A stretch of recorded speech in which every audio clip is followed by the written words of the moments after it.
మీకు ఇన్ని తీసాడు అది మరి ఎన్ని రైలు అప్సి కూడా సార్ అప్సి కూడా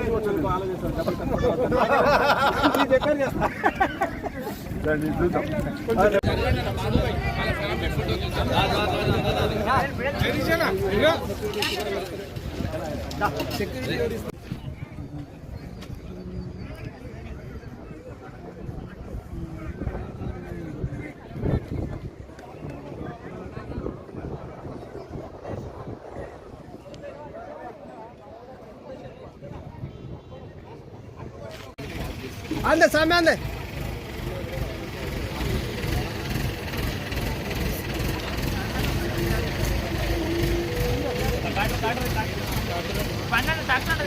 ana meer దిగురా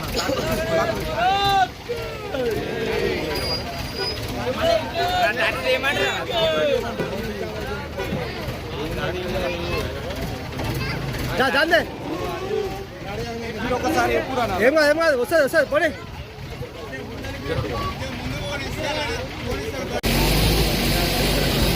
ముందు పోనీమని చెప్పు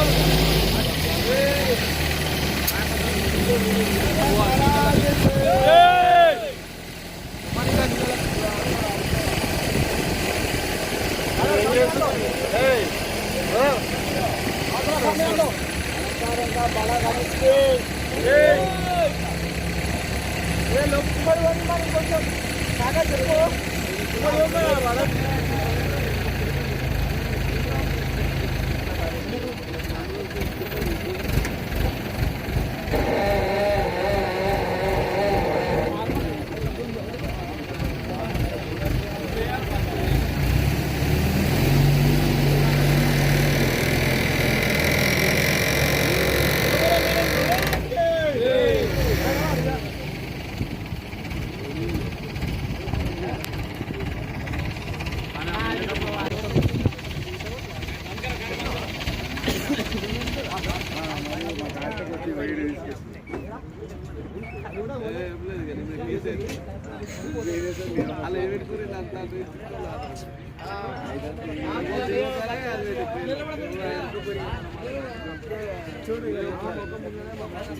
ఈవినింగ్ పూట సాయంత్రము మరి కోలాహలంగా ఉంటుంది.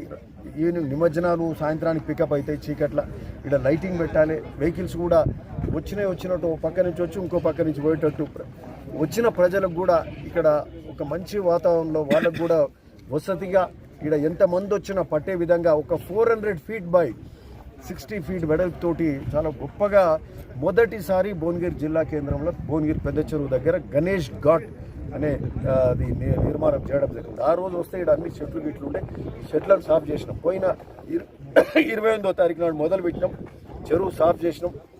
అంటే ఆ చెరువు పక్కపంటున్న ఈ చెట్లన్నీ సాఫ్ చేసి ఇమ్మీడియట్గా దీనికి గ్రావెల్ పోసి రోల్ చేసి రోడ్ రోలర్ తోటి రోల్ చేసి మళ్ళీ ఆ తర్వాత వెట్ మిక్స్ తోటి కూడా చేసి అంటే బందోబస్తుగా చేసి మళ్ళీ కుంగకుండా లేకుండా చేసి అంటే మంచి వసతి ఈరోజు. ఎందుకంటే ఇది గొప్ప సాంప్రదాయం. ఇది ఇప్పుడు దేశ ప్రజలనే ఐక్యంగా ఉంచే ఇది బాల్ గంగాధర్ తిలక్ మొదలుపెట్టినటువంటి మహారాష్ట్రలో గణేష్ నిమజ్జనాల కార్యక్రమం ఆనాడు స్వతంత్ర ఉద్యమంలో దేశ ప్రజలంతా చిన్న రాష్ట్రాలు చిన్న ప్రిన్స్లీ స్టేట్స్ ఉన్నప్పుడు దేశంలో ఐక్యమత్యం తీసుకురావడానికి అంటే మన దేవుడు దైవము మన సాంప్రదాయము అన్నీ మన పండుగలను కలిపి దేశభక్తి కూడా ఇన్మడింపజేసి ఈరోజు ఆ రోజు మరి బాల్ గంగాధర్ తిలక్ మొదలుపెట్టిన ఈ గణేష్ పండుగను నవరాత్రి ఉత్సవాలను మరి గొప్పగా ఈ నిమజ్జన కార్యక్రమాలు చేసుకుంటూ ఈరోజు ప్రతి రాష్ట్రంలో ప్రతి గ్రామంలో ప్రతి పట్టణాలల్లో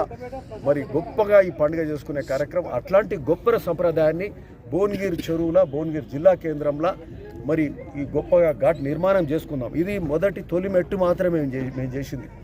వచ్చేసరికి ఈ ఘాట్ ఇంకా పెద్దగా చేస్తాం. ఈ పక్క పంటి చేసుకుంటూ పోతే ఇప్పుడు అటు సైడు భువనగిరి ఇది మినీ ట్యాంక్ బండ్ కార్యక్రమం కూడా సరే దాని ఎస్టిమేషన్స్ పెంచుదాం అనుకున్నాం, పెద్దగా గొప్పగా చేద్దాం అనుకున్నాం. ఈ లోపల సరే ఆ కార్యక్రమం దాదాపుగా అయిపోయింది. దాన్ని కూడా ఇంక ఏమన్నా రివైవ్ చేయగలిగితే చేస్తాం. బట్ ఇది ఈ యొక్క బాపుగా ఇది ఒక గణేష్ ఘాట్ని ఇట్లా కంటిన్యూ చేసుకుంటూ పోతే నేను అనుకుంటా ముందు ముందు ఒక నక్లెస్ రోడ్ లాగా కూడా అవడానికి ఆస్కారం ఉంది.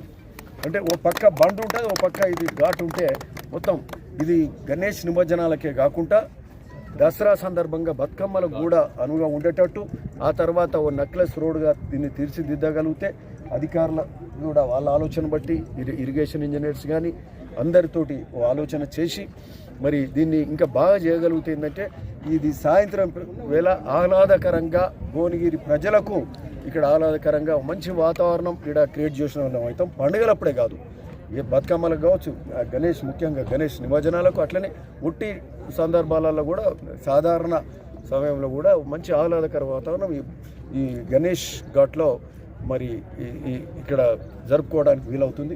బట్ ఎనీవే చాలా సంతోషం, ఒక మంచి కార్యక్రమం. ఇప్పుడు మాకు నిధులు ఈరోజు ఈ ప్రభుత్వంలో గొప్పగా పెద్ద ఎత్తున నిధులు తీసుకొస్తున్నాం. హెచ్ఎండి నుంచి 56 కోట్ల నిధులు తీసుకొచ్చినాం. సాగునీరు కాలువలకు 485 కోట్లు తీసుకొచ్చినాం. భువనగిరి ఫోర్ట్ డెవలప్మెంట్ చేస్తూ ఉన్నాం. సో గ్రామ పంచాయతీ రోడ్లు అవుతున్నాయి, బ్రిడ్జెస్కు నిధులు తీసుకొస్తున్నాం. అంటే కోట్లాది రూపాయలు పెడతా ఉన్నాము. తప్పకుండా కన్సల్టెన్సీ పెట్టి ఇవి కూడా చేయగలుగుతాం. ఎనీవే ఈ గణేష్ నిమజ్జనాల సందర్భంగా ఈ గణేష్ ఘాట్ అనేది చేసుకోవడం, మా గణేష్ ఉత్సవ కమిటీ సభ్యులు ఉన్నారు, అధికారులు అందరికీ కూడా ఇది తొందరగా చేసిన అధికారులకు కూడా ముఖ్యంగా మా భాస్కర్ రావు గారికి ధన్యవాదాలు చెప్పాలి, కమిషనర్ గారికి. అంటే మేము ఆ రోజు మాట్లాడినాం, పోయినాం, మళ్ళీ బయట తిరుగుతుంటే ఇప్పుడు చూస్తే ఇంత మంచిగా చేసారంటే ఇది చాలా గొప్ప విషయం. ఎందుకంటే మొన్నదాకా మరి ఆలోచన ఎందుకు లేదు, 10-15 ఏళ్ళకి వెళ్ళి 20 ఏళ్ళకి వెళ్ళి ఒక గుంత తీసి గణేష్ నిమజ్జనం గోతి అంటే ఒక చిన్నపాటి పాండ్ లాగా చేసి అట్లే చేసుకునేది ఎన్నో చెరువు ఉన్నప్పుడు. సో ఇంకో పక్క బసవపురం రిజర్వాయర్ కూడా కంప్లీట్ అవుతుంది, ఆ కాలువ కూడా కంప్లీట్ అవుతుంది, high level reservoir, high level canal అయిపోతే ఎప్పుడు భువనగిరి చెరువు కూడా నీళ్ళు ఉంటుంది. Okay, thank you.